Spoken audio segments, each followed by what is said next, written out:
다 같이 묵도하심으로 주일 2부 예배를 하나님께 드리겠습니다.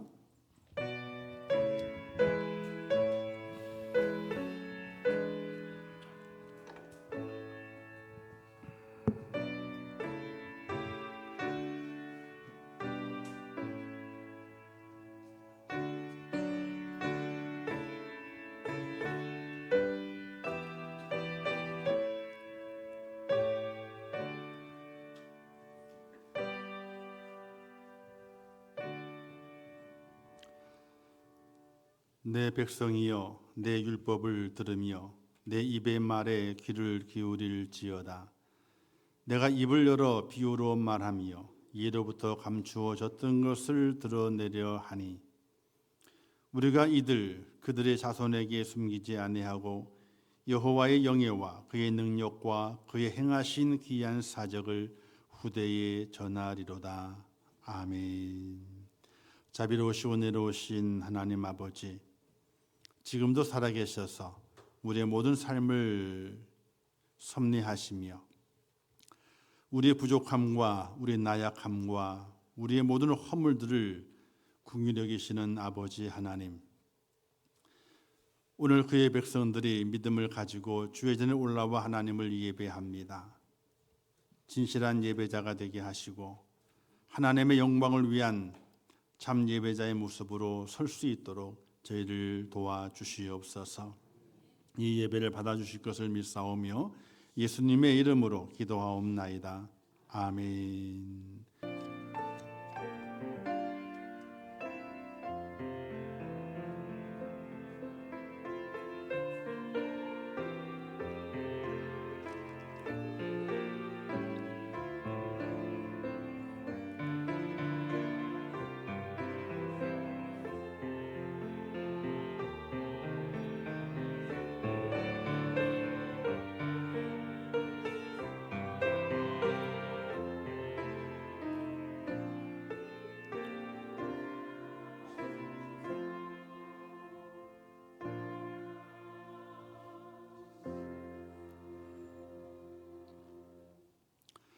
하나님의 말씀 누가복음 19장 26절에서 27절 말씀까지 봉독해 주시겠습니다.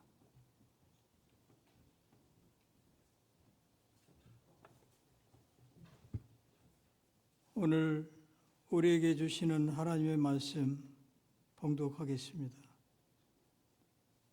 주인이 이르되 내가 너희에게 말하노니 무릇 있는 자는 받겠고 없는 자는 그 있는 것도 빼앗기리라. 그리고 내가 왕됨을 원하지 아니하던 저 원수들을 이리로 끌어다가 내 앞에서 죽이라 하였느니라. 아멘.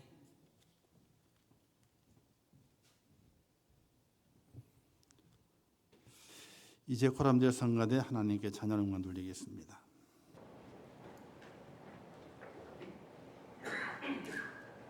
그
감사합니다.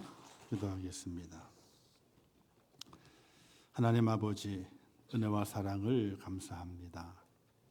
허물과 죄로 죽었던 저희들을 버리지 아니하시고 이 땅에 독생자 예수 그리스도를 보내시사 우리의 모든 죄를 다 사하시고 그를 나의 구세주로 믿음으로 말미암아 천국 백성 하나님의 자녀로 삼아 주심을 감사합니다.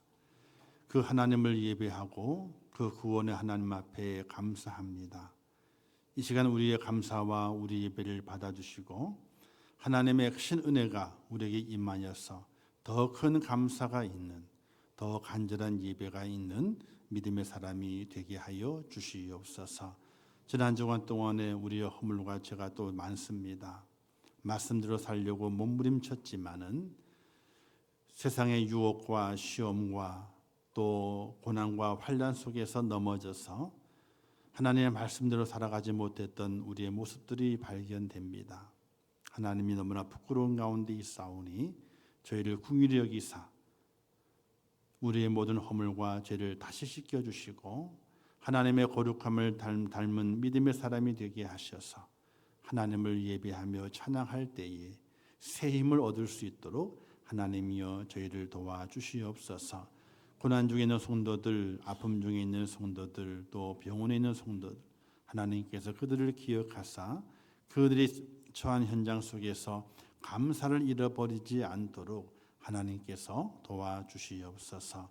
오늘 주님을 예배하고 하나님을 찬양합니다. 이 예배가 하나님이 받으시는 예배요, 또 주시는 말씀이 내 영의 양식이 되어서 하나님을 바르게 섬기고 하나님을 온전히 경배할 수 있는 믿음의 사람으로 설 수 있도록 저희를 도우시고 인도하여 주시옵소서. 오늘부터 우리 임천 가을 축제가 시작이 됩니다. 하나님, 주의 말씀으로 또 찬양으로 또 기도로 하나님께 영광 돌리고자 합니다. 매 시간마다 주의 성령이 함께 하시고 하나님께서 그 모든 것들을 기뻐 받아 주시어서 우리 임천의 성도들이 하나님의 말씀을 또 하나님께 찬양을 또 아버지 하나님께 기도하게 되는 그 모든 시간들이 큰 복이 될 수 있도록 하나님 도와주시옵소서. 이 시간 함께 하실 것을 믿습니다. 예수님의 이름으로 기도하옵나이다. 아멘. 옆에 인사하겠습니다. 주님의 이름으로 사랑합니다. 인사하겠습니다. 날마다 사랑하며 사시기를 주님의 이름으로 축원합니다. 또 인사하겠습니다. 착하게 살아갑시다. 인사하겠습니다.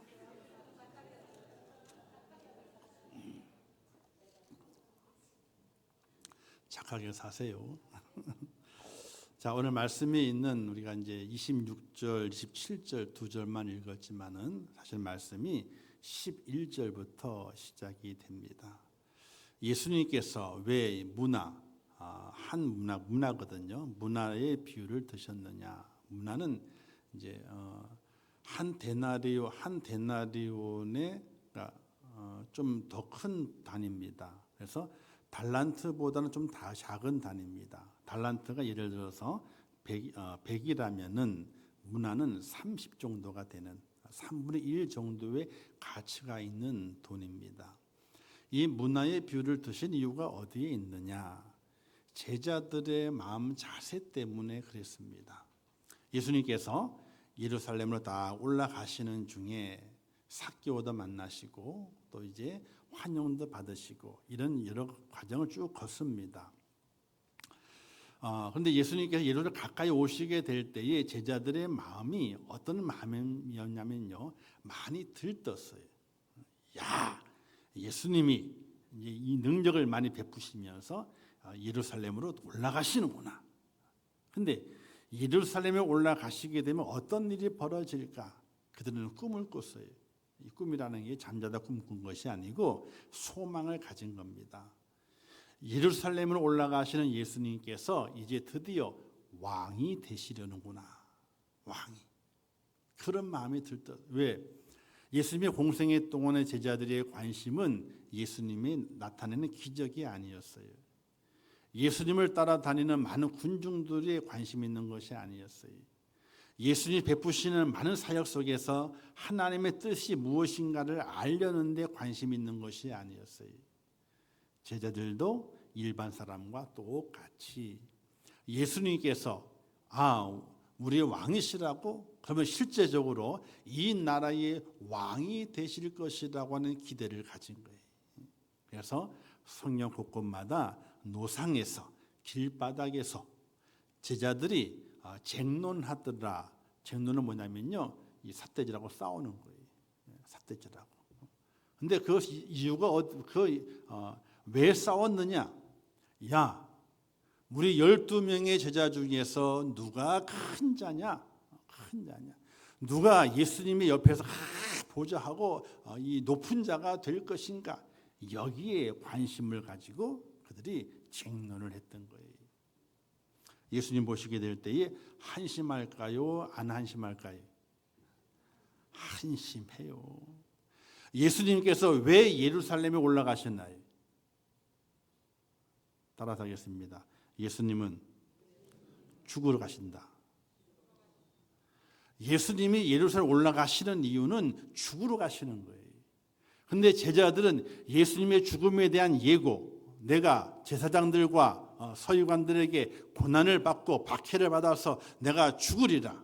그러나 3일 만에 살아날 것을 가르치심에도 불구하고 그들의 관심사는 예수님의 고난이 아니에요.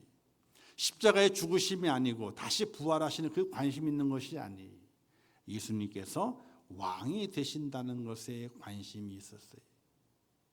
그 이유가 베세다 광야에서 5,000명을 먹이시잖아요. 보리떡 5개와 물고기 2마리로 5,000명을 먹이셨어요. 그리고 12광주 남았거든요. 근데 군중들이, 무리들이 어떻게 말해서 이 예수를 우리의 왕으로 삼자. 그러면 우리가 먹고 마시는 일에는 염려가 뭐냐면 놀고 먹을 수 있다는 거죠. 이렇게 능력이 있는 분이 왕이 되게 되면 우리가 조금만 있어도 다 기도하게 되면 어떻게 돼요? 먹을 것이 와르르 쏟아질 거니까 우리가 편하게 살 수 있을 것이라는 생각 때문에 예수님을 왕으로 삼자는 그 무리들의 생각이 막 일어나게 돼요. 그 소리가 예수님의 귀에까지 들렸어. 들리자마자 예수님께서 그 자리를 확 떠나버리셔요. 근데 예수님 귀에 들렸던 그 소리가 제자들의 귀에도 들렸을 거예요. 제자들도 군중들이 예수님을 왕으로 삼으려 그러시는구나. 우리 예수님은 큰 능력이 있으셔서 먹을 것도 내려보내시고 병자도 고치시고 귀신도 물리치시게 되는 이 능력 있는 분이 왕이 됐을 때에 우리가 한 자리 하지 않겠느냐는 거예요. 그런 기대와 소망이 그들 속에 가득 차 있었어요. 드디어 예수님께 예루살렘 올라가시는 거잖아요. 올라가시는데 제자들의 그 속을 뻔히 아시는 거예요, 예수님께서.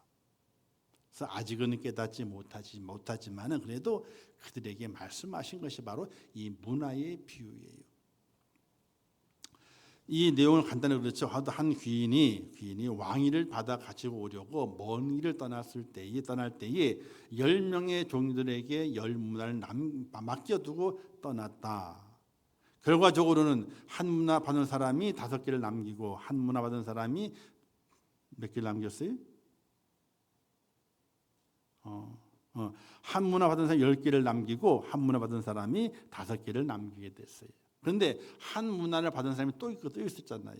그런데 그 사람은 잘 싸서 숨겨두었다가 주인이 왔을 때에 내보이게 되는 거예요. 그러면 주님께서 주인이 말하기를 남긴 자들에게는 착한 종들아, 그러면서 너가 작은 데 충성했으니 큰 걸 맡긴다고 10골을 맡기고 5골을 맡기고 하나 가져온 종에게는 이 왜 그랬느냐 라고 묻는 과정을 거쳐가서 나중에는 이놈을 당장 죽여라, 쫓아내 버려라, 이렇게 하시는. 그래서 오늘 말씀의 제목이 문화의 축복과 문화의 저주예요. 한 문화가 주어졌는데 어떤 그 문화 때문에 축복을 받지만은 어떤 이는 그 문화 때문에 하나님의 저주를 받는다는 이야기. 성경에는 달란트의 비유와 문화의 비유가 있죠. 달란트와 문화의 비유는 약간 다릅니다. 달란트는 차등을 줬어요. 5개, 그다음에 2개, 하나 차등을 줬어요. 근데 문화는요, 차등을 주지 않았어요.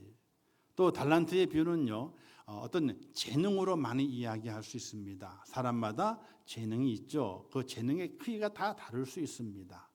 근데 문화는요, 그것이 아니에요. 동일하게 주어지게 됩니다. 그래서 달란트의 비유는 어떤 재능이나 은사 이런 쪽으로 비유할 수 있지, 해석해 나갈 수 있는데, 문화는요, 재능이나 은사 쪽으로 비유하기는 조금 그렇습니다. 동일하게 나타나는 것은 아니기 때문에. 그래서 이 문화의 비유를 해석하게 될 때에 하나님께서 우리에게 베푸시는 은혜와 믿음이다. 은혜와 믿음. 은혜와 믿음은 동일하게 임하게 됩니다. 그러나 그 은혜와 믿음을 받는 자가 그 은혜와 그 믿음을 가지고 어떻게 활용하느냐에 따라서 은혜와 믿음의 양이 달라지게 되게 되는 그런 결과를 보게 되지요. 그래서 은혜와 믿음이다. 한 문화는. 자, 이 문화를 받은 자와 또 이 달란트 받은 자, 한 달란트를 받은 자와 또 문화를 하나 받은 자의 불평이 있습니다. 그 불평의 내용이 똑같아요. 달란트 받은 자의 불평은요, 당신은 굳은 사람이라 심지 않은 데 거두고 해치지 않은 데서 모으는 줄을 내가 알았으므로 두려워하여. 가장 기본이 당신은 굳은 사람이라. 그죠? 문화의 비유 속에서 한 문화만 갖고 네가 왜 그랬느냐라고 다구치게 될 때 말합니다. 당신은 엄한 사람인 걸 내가 알아서 무서워했기 때문이다. 이런 변명을 하게 됩니다. 이 두 종들은요, 주인을 오해를 했어요. 주인을 잘못 이해하게 되는 거예요. 어떻게 이해하게 되었느냐? 주인은 분명히 이 주인은 나로 하여금 많이 벌게 만들어 가지고 자기의 이득만 취하려고 그런다. 이렇게 주인을 오해하게 됐던 것이. 이 주인이 정말 어떤 뜻을 가지고 어떤 의미를 가지고 달란트를 주었고 문화를 주었는가를 우리는 잘 생각을 해 보셔야 돼요. 오늘은 문화에 대한 것이니까 왜 각 사람에게 똑같이 한 문화씩을 주었는가? 또 각 사람에게 오늘 우리 성도들 비유해 보게 되면은 하나님의 은혜와 믿음을 왜 각 사람에게 주셨는가? 그걸 깊이 있게 생각을 해보고 거기에 답을 얻어야만이 우리의 믿음의 생활이 온전해질 수가 있다는 겁니다. 자, 바리새인들이요, 왜 예수님께로부터 무지막지한 책망을 들어야 했습니까? 그들은 독사의 자식들아 이런 소리를 들었어요. 독사의 자식이래요. 회칠한 무덤가도 같대요. 또 너는 천국에 못 들어가면서 들어가려 하는 자들까지 다 막아버리느냐, 이렇게 책망을 했어요. 자, 바리새인들은요, 당대의 경건한 자예요. 아주 경건에 유능해요. 11조를 드리는 것은 물론이거니와 하나님께 철저히 제사를 드리고 그리고 구제도 하고 기도도 하고 일주일에 2번씩이나 금식까지 하게 되는 그런 경건한 자들의 표본이에요. 그런데 예수님께부터 책망을 받아요. 예수님께도 그들의 경건을 인정하지 않고 독설을 쏟아냅니다. 왜 그러셨을까요? 그들은 하나님을 기쁘시게 하는 것이 아니었기 때문에 그래요. 그 마음 중심에 하나님이 없었어요. 그 마음 중심에 자신이 들어가 앉아 있는 거예요. 그래서 그들이 경건의 표상이지만은, 경건의 몸을 보였지만은 예수님께서 그들을 책망하시게 됐던 것입니다. 성경은 말씀하기를 입술로 나를 가까이 하며 입으로는 나를 가까이 하며 입술로는 나를 공경하나 그들의 마음은 내게서 멀도다. 이사야 선지자의 이 꼬집는 교훈이, 예수님도 그 교훈을 빌려서 마태복음 15장에서 말씀하시기를 이 백성이 입술로 나를 공경하되 마음은 내게서 멀도다. 이렇게 책망하시게 됩니다. 즉 바리새인들이 또는 이스라엘 백성들이 하나님이 기뻐하시는 것을 외면한 그 이유는 어디에 있느냐? 그들의 마음에 하나님이 안 계시기 때문에 그래요. 사랑하는 성도 여러분, 하나님이 무엇을 좋아하시는지 알고 계신가요? 하나님이 무엇을 좋아하실까요? 우리가 드리는 예물을 좋아하실까요? 뭔가 열심히 헌신하는 걸 좋아하실까요? 하나님이 무엇을 좋아하시는지 우리가 잘 알아야 돼요. 그래야 우리 부모님도 그렇잖아요. 아이들이 내 부모가 나를 통해서 무엇을 원하실까? 그것을 알고 또 잘 행하게 되면요, 정말로 가려운 것을 긁어주는 효자가 되지만은 그것을 모르고 행하게 될 때는요, 상처난 가슴을 휘어 파게 되는 그런 불효자가 되는 거예요. 하나님이 가장 기뻐하시는 것이 무엇일까 생각하고 그 기뻐하시는 것을 이루어 드리는 그런 성도의 모습으로 우리가 세워지게 될 때에, 그때에 우리의 믿음이 온전해져요. 완전해지지는 못해요. 왜? 완전하신 분은 하나님 한 분밖에 안 계십니다. 그러나 우리의 믿음이 온전해질 수가 있어요.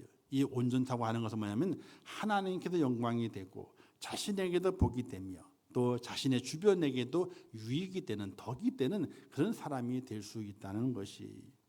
그럼 하나님께서 우리에게 은혜와 믿음, 문화를 왜 주셨는가? 그 문화를 통해 하나님께서 무엇을 얻기를 원하시는가?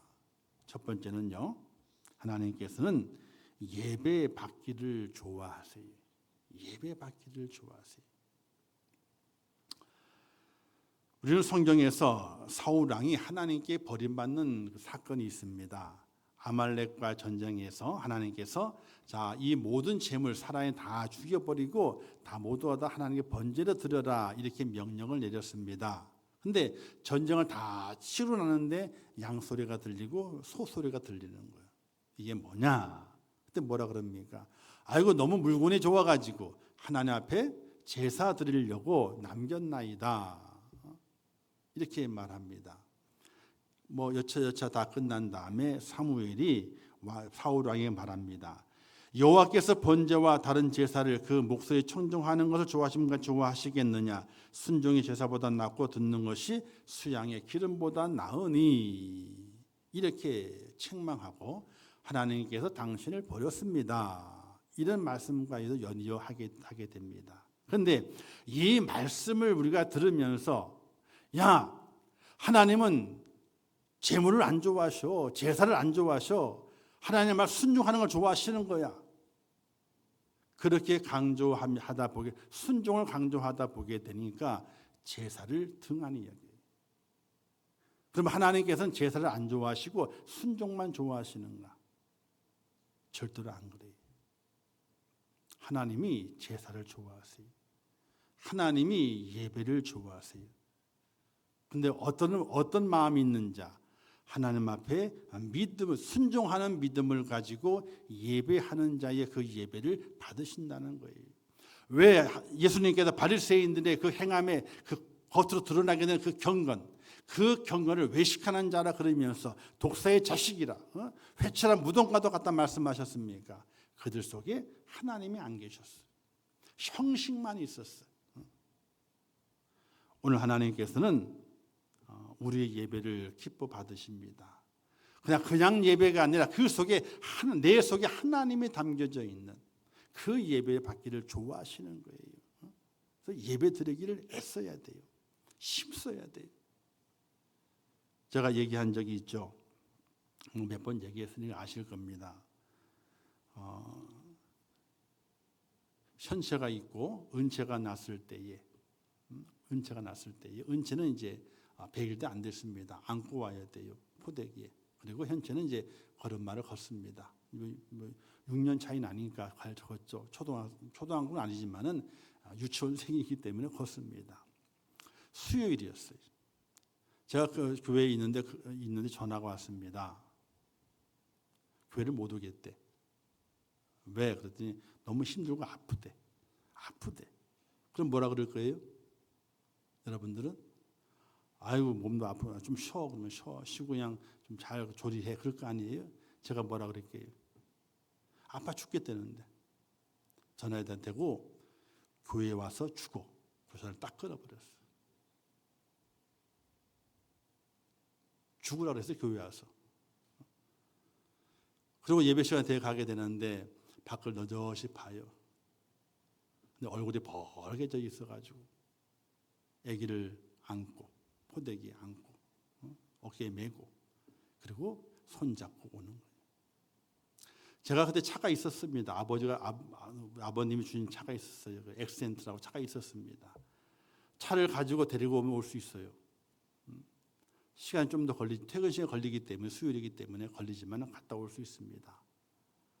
그러나 교회가 제가 없으면은 예배 준비가 안 맞춰져. 준비가 안 돼. 지금도 그때 한 이야기가 제가 너무나 마음이 아파요.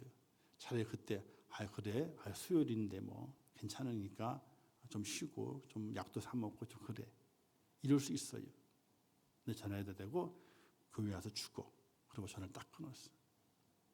얼마나 미안하든지 인간적으로 네가 남편이냐?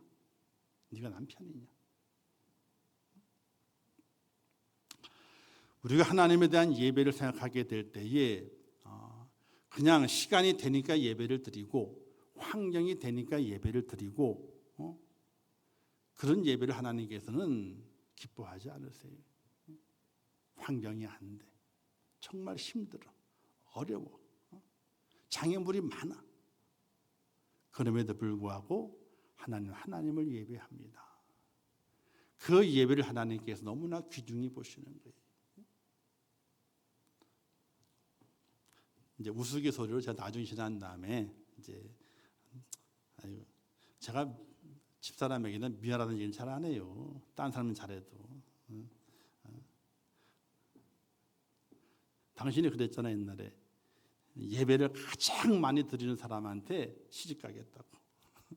예배 드리는데 방해가 안 되고 예배를 잘 드리는 사람한테 시집 가겠다고 그랬으니까 내가 그때 그런 거야. 그리고 웃고 넘어갑니다만은 오늘 우리가 하나님께 예배하게 될 때 하나님 기뻐하시는 예배를 드려야 되는데 그 내 기본 마음의 자세가 시간이 되니까 예배를 드리고 환경이 되니까 예배를 드리고 그러나 환경이 안 되고 시간이 안 되면 예배를 안 드려요. 과연 그게 하나님 앞에 우리의 예배가 받으시는 예배가 될 거냐는 거예요. 하나님께 은혜를 주셨잖아요. 믿음을 주셨잖아요. 은혜와 그 믿음으로 나는 하나님의 자녀가 됐고 천국 백성이 됐다는 거잖아요. 그러면 내게 줄 은혜와 그 믿음을 가지고 하나님의 기쁨이 돼야 되잖아요. 하나님의 기뻐하시는 것은 예배를 기뻐하세요. 왜? 예배를 누가 드리는가? 예배하는 자를 찾는다 그랬어요. 하나님께서. 죄인을 찾는 것이 아니고 예배하는 자를 찾는다 그랬어요. 얼마나 하나님이 기뻐하시면은 그를 찾는 거예요. 예배. 누가 나를 예배하나? 누가 나를 예배하나?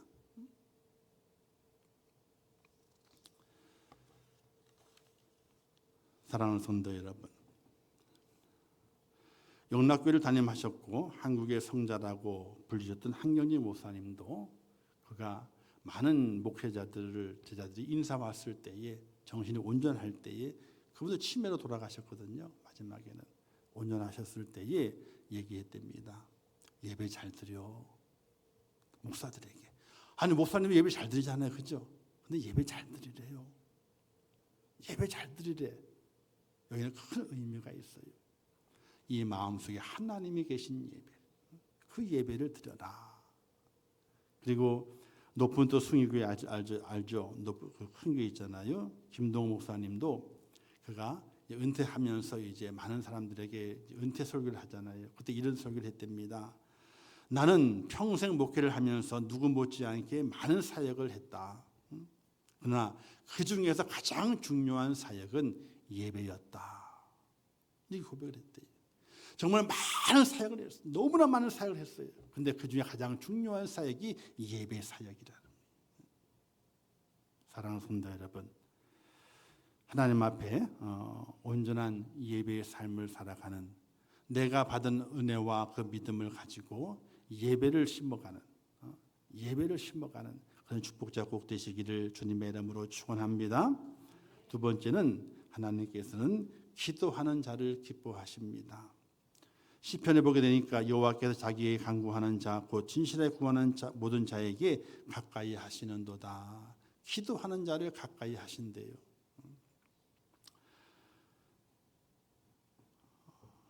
바리새인들도 기도했죠. 그러나 그들의 기도는 어떤 기도였습니까? 하나님께 드리는, 하나님을 의지하는 기도가 아니었어요. 자신의 경건함을 사람에게 자랑하기 위한 기도였어요. 우리는 기도를 생각하게 될 때에 뭘 주세요, 뭘 주세요. 필요한 거. 아이고 하나님 돈 좀 주세요.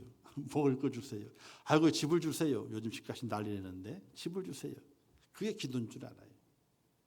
그건 기도가 아니에요. 기도가 아니에요. 하나님께 하는 기도는 그런 기도, 뭘 달라는 기도가 아니라 하나님 믿음으로 살아갑니다. 하나님의 뜻이 어디에 있습니까? 하나님의 그 길을 내게 보여주시고 하나님의 뜻대로 갈 수 있도록 나를 붙들어 달라고. 그게 우리의 기도가 되어야 됩니다. 성경이 이렇게 말씀하게 돼 있죠. 너희는 무엇을 먹을까, 무엇을 마실까, 무엇을 입을까 염려하지 마라. 그 모든 것이 너에게 있을 줄 아신다 하나님께서. 그러니 너희는 먼저 그의 나라와 그의 의를 구하라. 그리하면 이 모든 것을 너희에게 더하시리라. 어떤 기도를 하라 그러시죠? 먹을 것, 마실 것, 입을 것 달라는 기도가 아니라 하나님의 나라에 어떻게 쓰임 받겠습니까? 어떻게 해야 쓰임 받겠습니까? 그 기도가 너의 기도가 되어야 된다. 그러면 그 다음에 필요한 것들은 너가 기도하지 않아도 있을 줄 아니까 내가 다 너에게 주겠다는 그 하나님의 약속의 말씀이 있지 않습니까? 이런 찬양이 있잖아요. 오늘 집을 나서기 전 기도했나요? 오늘 받는 종이에 기도했나요? 기도는 우리의 한시 빛으로 인도하니 앞이 캄캄할 때 기도 잊지 마세요. 그리고 나의 일생은 다가도록 기도하리라. 주께 맡긴 나의 생에 영원하리라. 그 기도의 내용 중에 하나님 돈 주세요, 물질 주세요, 건강 이런 기도가 없어요. 그런 기도의 내용이 없어요.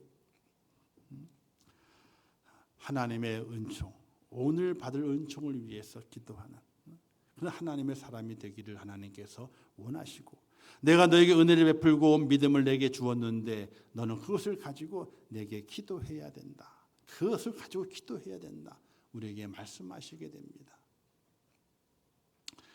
사랑하는 성도 여러분, 쉬지 말고 기도하기를 주님의 이름으로 축원합니다.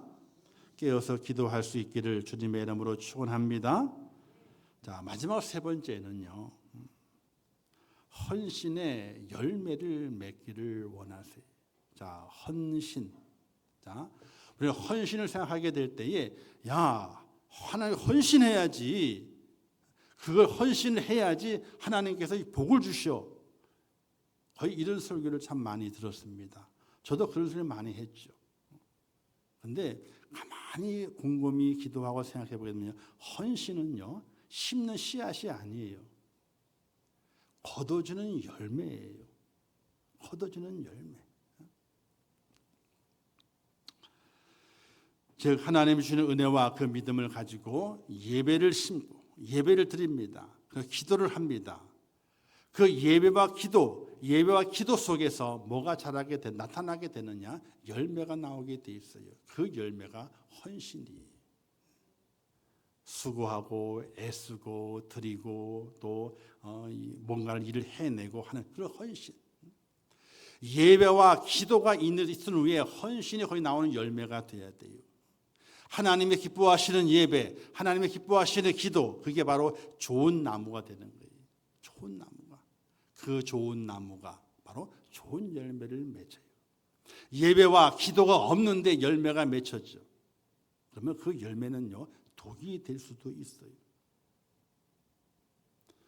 혹 여러분 이런 생각 안 해보셨습니까? 내가 좋아서 하는데 하나님께는 독이 되는 일이 될 수 있다는 거예요.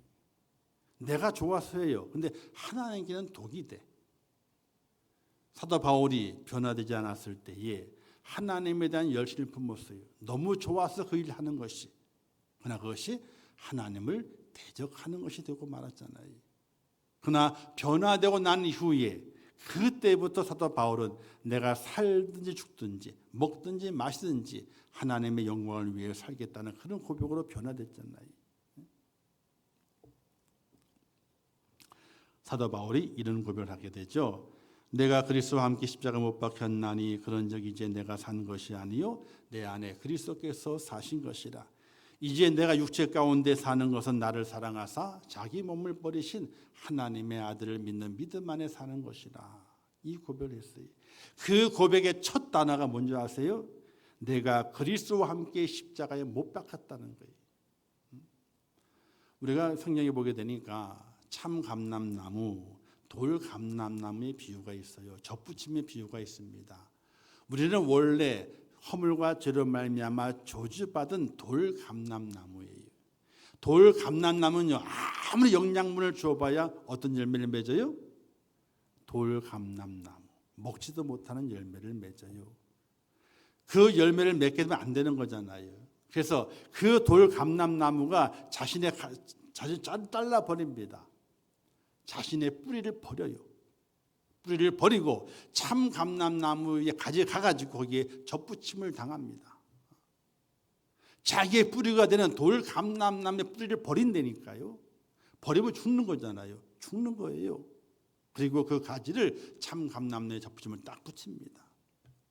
가지는 돌 감람나무 가지였지만은 새로 젖붙임 받은 그 뿌리는 참 감람나무 뿌리이기 때문에 어떤 열매를 맺어요? 참 감람나무 열매를 맺어요. 오늘 우리 그리스도인들이 그런 열매, 그런 헌신의 열매를 맺는 하나님의 사람이 되셔야 돼요. 그러나 아직까지도 돌 감람나무 뿌리를 갖고 있어. 잘려지질 않아요. 잘려지지 않아. 그러면 열심과 수고를 통해 어떤 열매를 맺어요? 돌 감람나무 열매를 맺어요. 우리의 신앙생활 속에 참 중요한 것이 그리스도와 함께 십자가에 못 박는 거예요. 나의 그 옛날의 그 쓴 뿌리, 악한 뿌리, 변화되지 못하는 뿌리, 거듭나지 못한 그 뿌리를 과감하게 잘라버려야 돼. 내가 죽어야 되는 거예요. 그래야 좋은 나무가 돼서 좋은 열매를 맺어요. 나쁜 나무는요, 아무리 걸음을 줘봐야, 시간이 지나봐야 열매야 맺긴 맺히죠. 그러나 나쁜 열매를 맺어요. 문화의 축복은 그걸 말씀하게 됩니다. 하나님께서 은혜와 믿음을 주셨는데 하나님이 없는 예배, 하나님이 안 계신 기도, 그 속에서도 열매를 맺히지만은 그 열매는 저주의 열매를 맺는다는 거예요. 마르다 마리아 비유가 있게 되죠. 예수님께서 마르다 마리아 자매의 집에 가셨습니다. 나사로의 집이잖아요. 근데 마르다가 예수님을 대접하기 위해서 분주하게 움직였습니다. 근데 마리아는요, 이거 얼마나 얄미웠겠어. 그냥 예수님 오시면 딱 붙어가지고 방으로 들어가세요. 앉아가지고 예수님 말씀 나누는 거예요. 근데 마르다는요, 밖에서 분주하게 바쁜 거예요. 근데 너무 바쁜데 마리아는 안 나와. 눈치껏 나와야 되는데, 그래서 문을 확 열고 마리아에게 얘기했어요? 예수님께 얘기했어요? 마리아에게 얘기를 안 해요. 다 볼거 예수님 깜 놀래게 그냥. 내가 지금 얼마나 바쁜데 그냥. 마리아 보고 나가가지고 언제 도와? 이렇게 좀 얘기 좀 하라고. 아니 그냥 마리아야 나 좀 도와줘라 하면 되잖아요. 근데 왜 예수님께 그러냐고. 예수님한테 왜 그러냐고. 근데 예수님이 뭐라고 말씀하세요? 마르다야, 네가 바쁜 건 알겠는데 뭐 이렇게 바쁘냐? 그냥 하나나 두 개만 하면 되지 뭐 이렇게 바쁘냐?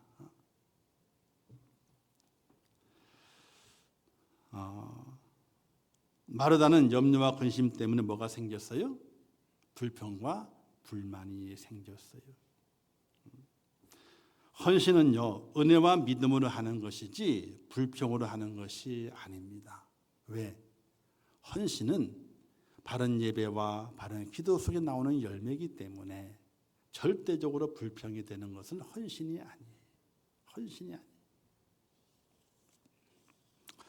문화를 받아든 종들의 모습은 오늘 우리의 신앙의 태도를 보여주게 됩니다. 하나님이 주시는 은혜와 믿음의 기회를 어떻게 우리가 선용하고 있는가를 생각해 보셔야 됩니다.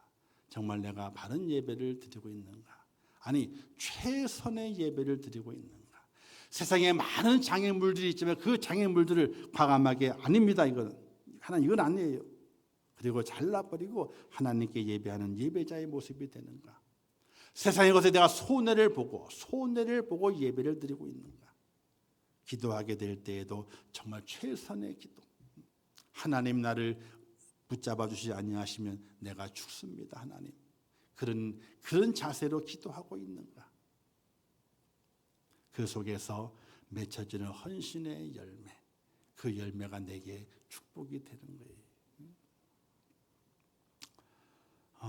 좋은 열매가 없으면요, 주신 은혜와 믿음은 날카로운 칼이 돼서 내게로 돌아옵니다. 이걸 잘 기억하셔야 돼요. 하나님 내게 베푸신 은혜와 믿음이 있잖아요, 그죠? 그 믿음을 주신 은혜와 믿음을 내가 잘 선용해서 하나님의 기쁨이 되게 되면은 축복이 임해요. 아이고 네가 작은 일에, 아이고 착하다 야 네가 착하다. 10골을 가져라. 아이고 착하다. 5골을 가져라. 그런데 선용하지 못한 그 종은 어떻습니까? 빼앗아라. 그리고 내다 버려라. 그리고 죽여라. 하나님 허락하신 그 은혜와 그 믿음이 내가 잘 선용하고 하나님의 그 마음 중심 속에서 예배와 기도로 성공자가 되게 되면은 그게 복이 돼요. 영원한 축복이 돼요. 그러나 그게 아니면은 내게 칼날이 돼가지고 돌아온다는 거예요. 우리는 하나님을 별로 안 두려워하시는 것 같아요. 저는 하나님 무서워요. 얼마나 무서운지 몰라요. 아니 하나님 사랑이 많으시죠. 긍휼이 많으시죠. 얼마나 그 마음이 넓고 큰지 내가 그 허물이 많아도 하나님은 다 품어주셔요. 그럼에도 불구하고 한쪽 구석에는요, 하나님 무서운 분. 이게 남겨져 있어요. 제가 폐 사진을 찍을 때마다 지금 5년에 한 번씩 찍거든요. 찍을 때마다 의사가 말해요. 아이는 그때의 흉터네요. 그때의 흉터네요. 19살 때, 20살 때, 20살 찍은 그 사진, 그 사진과 지금 비교해보게 되면 그때는 죽을 사람이었지만 지금의 흉터는 산 사람의 흉터가 되어 남아있어요. 그 찍을 때만 그래. 이건 지난번 흉터입니다. 염려하지 않아요. 괜찮아요. 흉터입니다. 얼마나 두려우신. 마지막 때에 세 부류의 사람이 나타남을 이해하셔야 됩니다. 첫 번째는요, 아예 하나님을 모르고 지옥 가는 사람이 있어. 아예 하나님을 모르고 지옥 가는 사람이 있어요. 그런데 두 번째는요, 하나님을 알았지만 쫓겨나 지옥 가는 사람이 있어요. 그죠? 아니, 이건 제 얘기 아니에요. 성경이 있어요. 가라지 비유도 있잖아요. 그죠? 가라지 비유도 있어요. 하나님을 알지만은 마지막에 쫓겨나 지옥 가는 사람이 있어요. 잔치에 청함받았지만은 예복을 입지 않아가지고 쫓겨난 사람. 달란트를 받았지만 무익한 종이 돼서 어두운 데 쫓겨난 사람. 문화를 받았지만 빼앗기고 죽임을 당하는 사람. 있습니다. 그리고 또 한 사람은 하나님을 제대로 믿고 칭찬을 받고 착하다 칭찬을 받고 천국 가는 사람이 있습니다. 여러분은 어떤 사람으로 마지막에 주님 앞에 세워지기를 원하십니까? 첫 번째 사람은 아니야. 왜? 예배를 드리잖아. 그렇죠? 첫 번째 사람은 아니에요. 하나님을 아예 몰라. 그냥 가는 사람이야. 그 사람은 아니야.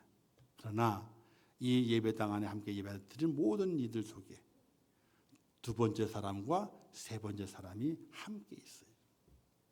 우리는 잘 몰라. 우리가 그때는 거울을 보는 것 같이, 지금은 거울을 보는 것 같이 희미하나 그때는 얼굴과 얼굴을 대하여 볼 것이요. 지금은 내가 부분적으로 하나 그때는 주께서 나를 아신 것 같이 내가 온전히 알리라. 지금은 희미하게 알아요. 확실하진 않아. 희미하게. 그러나 그때가 되게 되면요, 확실하게 안 되는 거예요. 온전히 안다는 거예요. 사랑하는 성도 여러분, 우리는 마지막 때를 살아간다 그럽니다. 여러분들은 어떤 문화를 받은 자가 되시겠습니까? 하나님께 받은 그 은혜와 그 믿음을 가지고 어떻게 선용을 해서 어떤 열매를 맺어 하나님께 영광을 돌리겠습니까? 그건 누구의 선택도 아니에요. 바로 나의 선택이요. 내가 선택해야 돼요. 내가 죽어져야 되고, 내가 온유하고 겸손해져야 되고, 하나님의 뜻이 어디에 있는지를 발견하고 그 길을 걸어갈 수 있는 하나님의 사람은 내가 되지 않으면 우리가 마지막 때에 어떤 길에 설는지 아무도 알 수가 없습니다. 사랑하는 성도 여러분, 신령과 진정 예수로 드리는 예배가 없고 하나님을 의지하는 기도가 없이 하려는 헌신은 도리어 은혜를 빼앗기고 하나님의 저주가 있음을 알아야 됩니다. 하나님의 은혜를 착하게 사용하여 좋은 헌신의 열매를 맺고 그리하여 착하고 충성된 종이라는 칭찬과 함께 하늘의 영원한 상급을 이루는 복된 여러분 되시기를 주님의 이름으로 축원합니다. 기도하겠습니다. 하나님 아버지, 은혜와 사랑을 참으로 감사합니다. 저희를 사랑하셔서 오늘도 귀한 말씀을 주셨습니다.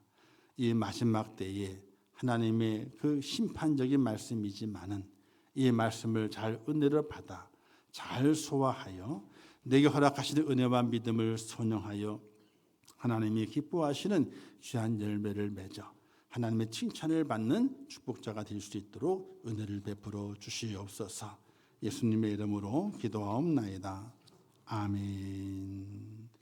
지금은 우리 주 예수 그리스도의 은혜와 하나님 아버지의 크신 사랑하심과 성령님의 감화 감동 위로 축복 교통하신 은혜가 오늘 거룩한 주일을 지키며 하나님을 예배하며 주의 말씀을 들으며 이 마지막 때 살아가게 될 때 주시는 은혜와 믿음을 선용해서 귀한 열매를 맺어 착하고 충성된 종의 칭찬과 상을 받기를 원하는 우리 임종교 모든 순도들 머리 위에와 그들의 가정과 일터와 자녀들과 기도의 제목들 위에 이 나라 이 민족이 온 지구촌 위에 지금도 세계 속에서 복음을 전하시는 선교사들과 그 선교의 현장들 위에 이제부터 영원토록 함께 있을지어다. 아멘.